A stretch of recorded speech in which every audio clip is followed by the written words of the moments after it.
Hi, welcome back to the Potato Museum Show. Meredith and Tom here. We're talking Potatoes, Pennsylvania today. This is one of a series of shows we're doing about states with potato histories. And this is a 1981 map of the state's potato harvest by county.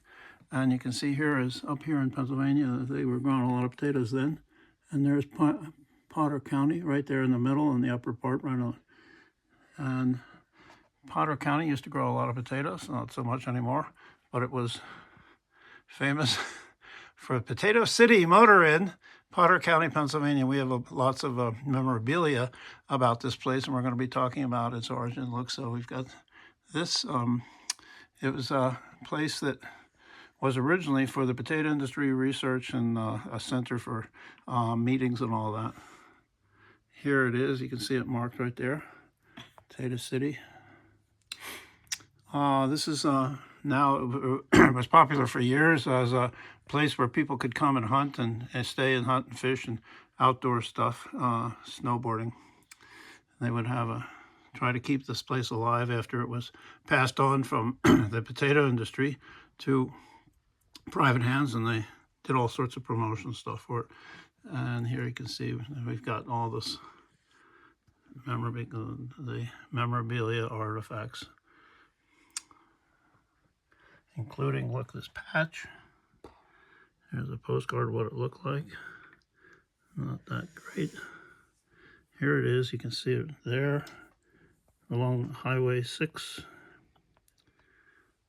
Potato City, that's a coaster.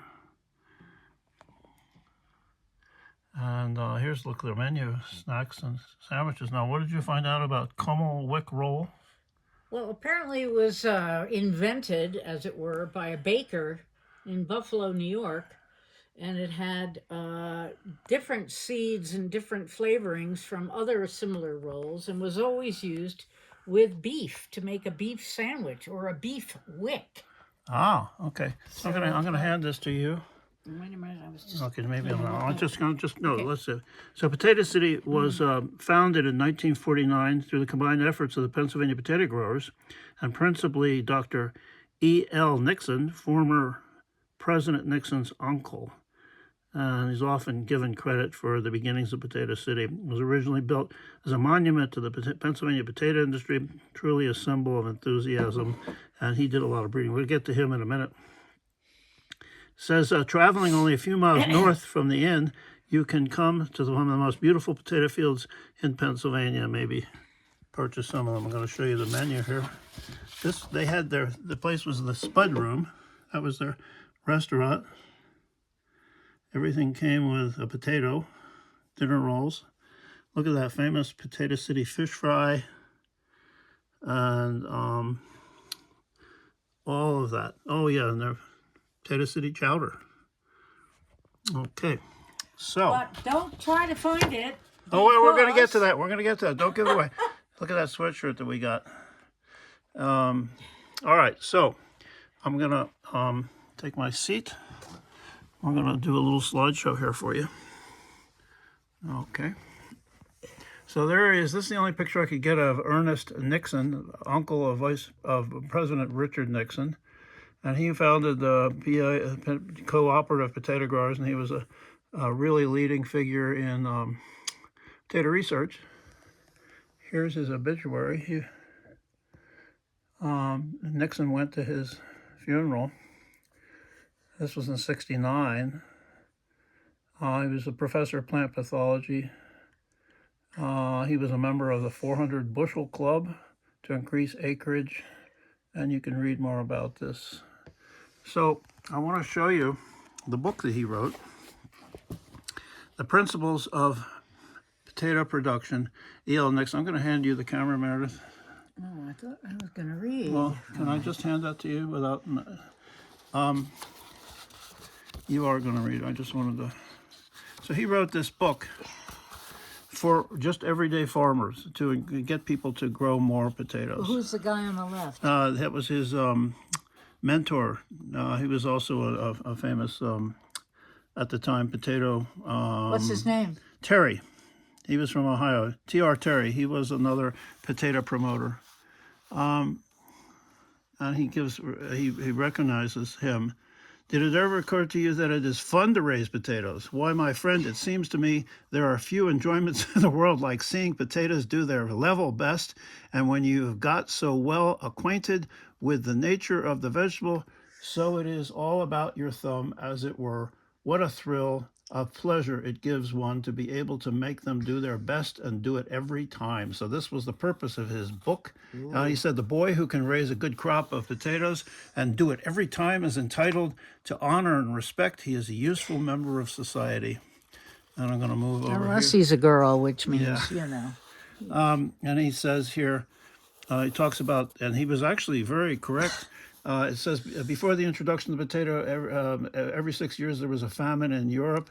And he says, everywhere that the potato has gone, has eliminated chronic malnutrition. He was absolutely correct on that. And I love this. He says, truly, the potato is the greatest public servant in the world. Wow. Okay.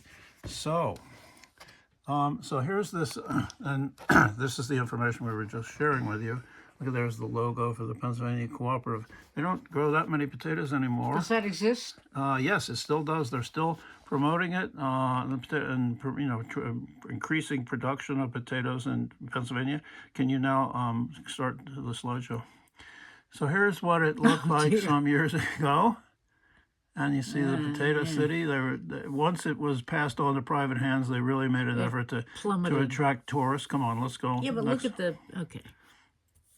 So, yeah, 100,000 acres of Pennsylvania land was in potatoes. In the 50s, it's down to about 12,000 acres now. Okay, let's go the other way.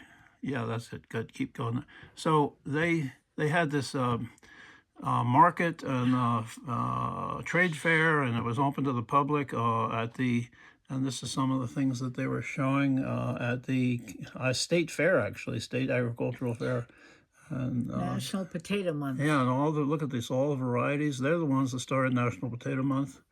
One of the features of this fair that they would have every year was potato donuts, mashed potato donuts. Ooh, yum! This was, people loved watching them cook it. Then they got a little more modern. Go next slide. And this is something that is actually a very Pennsylvania Dutch thing. Vaschmelts. Yeah. Which is something that they make, the Pennsylvania Dutch in that area around there, for Shrove Tuesday, the day beginning Lent. So they wanted to use up all their lard and sugar and everything so that they would make these donuts. And this is a little bit more about the cooperative and its history. And they had a slogan, look at this. This is during the war. Penn Spud urges you to buy government stamps and bonds, save your money by saving your country. Don't go away. Who's that little person? I don't know, but it looks like a little potato head. Little potato farmer. And by the way, now it's not just a boy growing potatoes, but I think this is a potato farmer.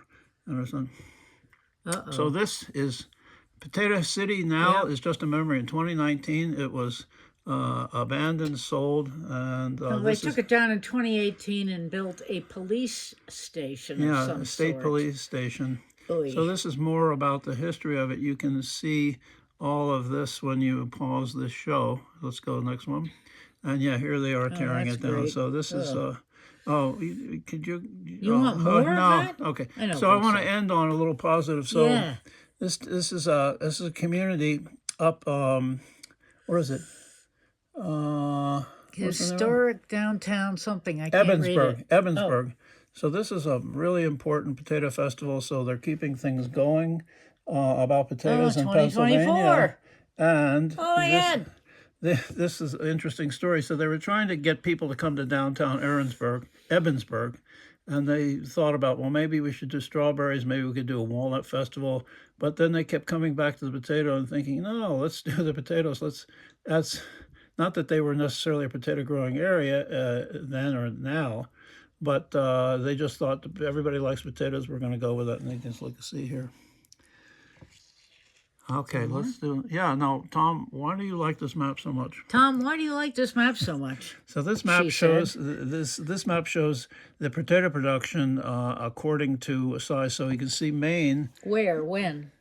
now. Oh. So Maine is a huge potato producer. We've done a couple of programs about Maine potatoes.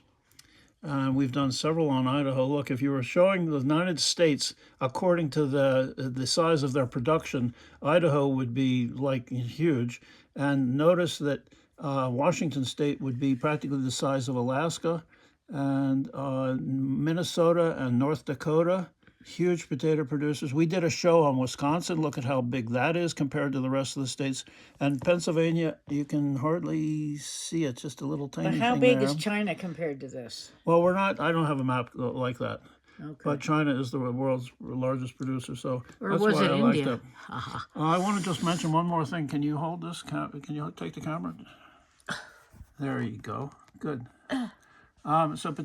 We did a previous show about potato chips, and Pennsylvania. There's is my a buddy, the huge- wise guy. Huge potato chip producing area, including Wise potato chips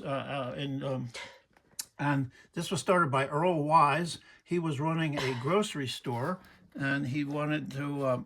He didn't want to waste the potatoes, so Hence, the wise old owl yes, became so he started the symbol. He started cooking potato chips, and it took off. But Wise is now owned by a big corporation, and it's been. Does it sold still many times. exist? Yeah, it's a Wise huge- potato chip brand? The Wise brand is a huge brand. It's the #1 in New York City. The company is now owned by a multinational company in Mexico. But the Wise brand and this little wise old owl, Peppy, is still there. So that's a So little there bit you about have it. the potato in Potato City. Pennsylvania. Woohoo! Thanks for joining us. Thanks. Bye.